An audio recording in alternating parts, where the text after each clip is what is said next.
Вы смотрите «Актуальное интервью», в студии Надежда Саханская. Здравствуйте. Дети, независимо от их семейного и социального благополучия, подлежат особой охране, включая заботу об их здоровье и надлежащую правовую защиту в сфере охраны здоровья.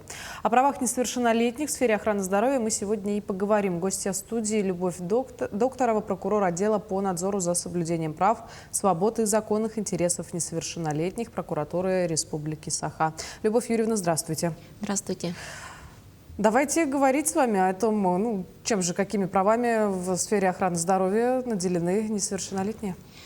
В первую очередь, наверное, стоит понять, что у нас подразумевается под охраной здоровья. Да? Охрана здоровья представляет собой комплекс тех правовых, экономических, политических и других мер, которые осуществляются у нас органами государственной власти, местного самоуправления в целях профилактики заболеваний, сохранения и укрепления физического и психического здоровья детей и поддержания его активной жизни. Что включается у нас в права в сфере охраны здоровья детей, да, применительно к детям? Это, конечно же, прохождение медицинских осмотров, на прохождение диспансеризации. У нас в соответствии с законодательством диспансеризация обязательно для детей-сирот, они ежегодно проходят, да? А порядок проведения медицинских осмотров детей у нас установлен. Порядок и условия установлены правительством Российской Федерации и приказом министерства. То есть начиная буквально с рождения, в 1 месяц, в 3 и так далее, 3 месяца, дальше в 6 и так далее, так далее. Есть определенная периодичность, в которой дети должны проходить профилактические медицинские осмотры. Далее это непосредственно оказание самой медицинской помощи. Да? То есть медицинская помощь представляет собой те меры, которые направлены уже на поддержание или восстановление здоровья. То есть когда мы заболеваем, есть какие-то у нас состояния, подрывающие, да, здоровье. В этих случаях у нас имеется право на оказание медицинской помощи и путем оказания медицинских услуг. Далее это у нас обучение и труд в условиях, которые соответствуют установленным законодательством требованиям, благоприятны для их физического и психического развития. И медицинские консультации бесплатные, и получение информации о состоянии своего здоровья. Вот это все включается в право на охрану здоровья. Это касается как и взрослых, так и детей. Просто у детей немножко более способ реализации может чуть-чуть отличаться с учетом того, что у нас участвуют еще и родители. Тогда давайте поговорим об участии родителей в этом процессе. В соответствии с семейным законодательством у нас родители и другие законные представители, да, то есть мы не будем забывать, у нас могут быть и опекуны, приемные родители и так далее. Да, учреждения могут быть и для детей, оставшихся без попечения родителей, детей-сирот, осуществляют свои права и обязанности, в том числе обязанности на защиту прав своих детей либо подопечных. Соответственно, когда у нас применительно к медицинской помощи у нас идет реализация прав до 15 лет с участием законных представителей обязательно. Дети, которым исполнилось 15 лет, уже могут непосредственно давать информированное согласие на медицинское вмешательство и все другие процедуры самостоятельно. И хотелось бы сказать, что у нас тут и права апеллируют обязанностям, то есть родители должны свои права реализовать таким образом, чтобы укреплять здоровье детей.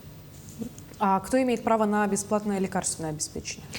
На бесплатное лекарственное обеспечение у нас имеют права дети-инвалиды.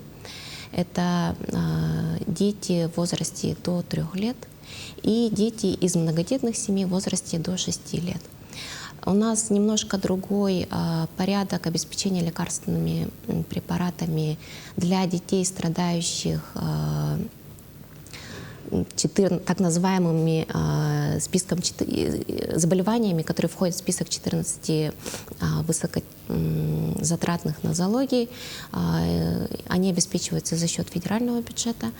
И также можно отдельно выделить детей, которые страдают редкими орфанными заболеваниями. Это заболевания, как правило, касаются генетические, и они существенно сокращают продолжительность жизни. Да. Есть этот определенный перечень отнесенных к орфанным заболеваниям, и встречаемость их там должна быть не менее одного случая на 100 тысяч населения детского. Соответственно, вот эти дети у нас также обеспечивается отдельно, на них просто финансирование предусматривается в отдельном порядке, так скажем. Объем финансирования, закладываемого на их лекарственное обеспечение, он существенно выше. Хорошо, с этим разобрались. А вот куда можно обратиться, если возникают какие-то случаи или проблемы при оказании медицинской помощи детям? Ну, если какие-то вопросы, проблемы возникают, то необходимо в первую очередь обратиться к руководителю медицинской организации, в которой вы эту медицинскую помощь получаете, да, или хотите получить, но не смогли. Если вы по каким-то причинам не хотите, либо не смогли, да, к руководителю попасть, то в этом случае у нас достаточно широкий перечень инстанций, куда вы можете обратиться. Это в Министерство здравоохранения Республики в рамках ведомственного контроля. Да, если на Министерство здравоохранения, также Министерство здравоохранения Российской Федерации можно обратиться. Также, так как у нас, по крайней мере, граждане, да, Российской Федерации и иностранные граждане застрахованные, пользуются медицинскими услугами в рамках программы обязательного страхования, они могут обратиться в страховую компанию. То есть вот как раз у нас есть полис медицинского страхования, да, и в ту организацию страховую, которая у вас в этом полисе указано, по тем номерам, либо в интернете можете посмотреть номера контактные, можете обратиться по вопросам оказания медицинской помощи, в том числе качества получения медицинской помощи. Кроме того, у нас также территориальный фонд обязательного медицинского страхования, он также следит за полнотой объема медицинской помощи и качества оказания ее. И надзорные функции уже осуществляют территориальные органы Росздравнадзора. Кроме того, в органы прокуратуры также у нас достаточно часто граждане обращаются за реализацией своих прав в сфере охраны здоровья. Вот давайте тогда поговорим о прокурорах, которые тоже занимаются немаловажным делом. В чем состоит их роль? Прокуроры осуществляют надзорную функцию. Тут уже мы следим за исполнением законодательства в сфере охраны здоровья, да, за соблюдением прав граждан. И у нас, получается, в первую очередь при реализации надзорных функций уделяется внимание организации оказания медицинской помощи, полноты, финансирования этих мероприятий, да, условиям ее оказания. Тут немаловажно, в каких условиях материально-технических, в том числе, она оказывается, чтобы они были безопасными, а также для того, чтобы полноценно ее оказывать, необходимо соответствующее оборудование, медицинские изделия. Вот основные наша надзорная деятельность направлена на то, чтобы граждане полноценно реализовывали свои права на доступную и качественную медицинскую помощь. А вот как показывает практика, чаще всего какие нарушения допускаются в сфере охраны здоровья? Если говорить про деятельность прокуратуры, то чаще всего у нас проблемы связаны как раз-таки, вот с условиями оказания медицинской помощи и с финансированием, да, этих мероприятий. Это как бы база, на основе которой должна оказываться медицинская помощь. Лекарственное обеспечение, как раз мы об этом говорили, также полноту финансирования, полноту фактической реализации этих мероприятий, то есть закупку, потом распределение, доставку, да, учитывая, что у нас очень много труднодоступных населенных пунктов, лекарственных препаратов, медицинских изделий и расходников к ним. Кроме того, большое внимание мы уделяем в вопросах доступности медицинской помощи, кадровой укомплектованности медицинских организаций. Наверное, ни для кого не секрет, у нас по всей России есть определенная проблематика, связанная с неукомплектованностью медицинскими кадрами, в том числе так называемых узких специалистов.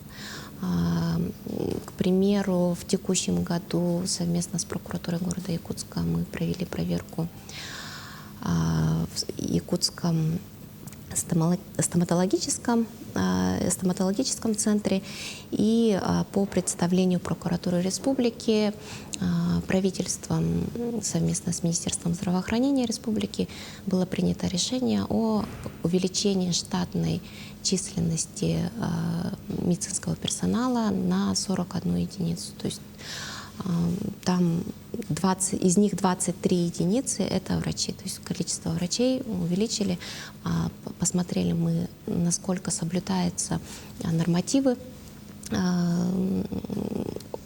укомплектованности кадров, да, то есть штатных единиц. И по результатам нам удалось добиться того, чтобы у нас увеличилось количество врачей, стоматологов, обслуживающих территорию города Якутска. Кроме того, вопросы финансирования также находятся на постоянном контроле органов прокуратуры. Мы оцениваем это еще на стадии проекта бюджета, да, и смотрим, достаточно ли закладываемое финансирование на лекарственное обеспечение и другие мероприятия фактической потребности. Также благодаря тому, что в текущем году мы на контроле эти дальнейшие вопросы вели, то выделено было дополнительно 323 миллиона на лекарственное обеспечение. Ну и также, к примеру, на иммунопрофилактику, на закупку вакцин в соответствии с региональным календарем, то есть это то, что дается сверху национального календаря, да, обязательных прививок, они делаются уже по желанию пациента. Например, это ветрянка, это у нас ВПЧ, вакцинация. На эти мероприятия также было заложено дополнительное финансирование с учетом того, что мы проанализировали ситуацию и увидели, что недостаточно уделяется внимания этим вопросам в медицинских организациях. К сожалению, не везде доступна вакцинация в соответствии с региональным календарем. Ну, возможно, медицинские организации нашей республики возьмут себе всю эту информацию на заметку. Любовь Юрьевна, большое спасибо, что пришли к нам сегодня, поделились важной и нужной информацией. Будем рады видеть вас еще в нашей студии. До свидания, спасибо и вам. Напомню, вы смотрели актуальное интервью. До встречи в эфире.